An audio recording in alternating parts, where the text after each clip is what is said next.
Bugün arkadaşlar sizlere Minecraft'taki Flaman ne işe yaradığını göstereceğim arkadaşlar. Şimdi ilk olarak crafting table'ımızı açalım ve şöyle Flaman'ımızı tam şu tarafa koyalım. Ama siyah flama olmaması lazım. Ve beyaz flamamız varmış. Şöyle arkadaşlar başka bir renkte deneyeceğim. Hangi renkte deneyelim bu sefer? Açık gri, pembe.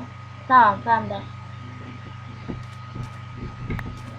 Şimdi crafting table'ımızı açıp flamayı buraya, sonra mürekkep lekesini de istediğimiz şekilde yerleştiriyoruz. Şundan bir alalım. Ha, tamam, gördüğünüz gibi. Bu sadece böyle şeylerde bir şeyler. Tabii ki de hayır. Dur.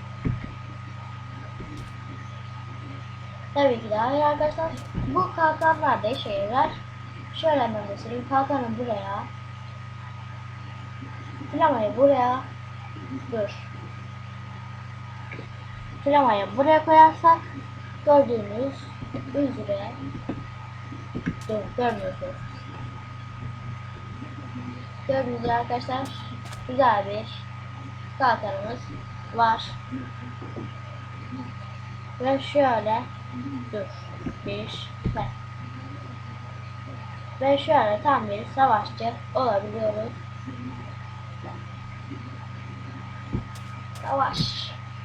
İsterseniz biz zombiyle savaşarak gücümüzü test edelim. Arena hazırlamamız lazım. Ya da başka bir şeyle savaşalım. Örümcek.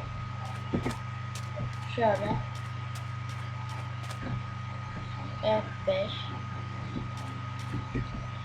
Örümcek. Ve hatta arkadaşlar tahta kılıçla ilerleyeceğim. Tahta, kılıç, G mod 0. Barışçıl almıştım arkadaşlar. Unuttum bunu. Çağır.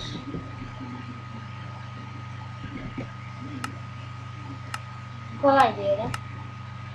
Çağırmıyoruz beynimizi. Dur. G mod 0. Hayır, vurma.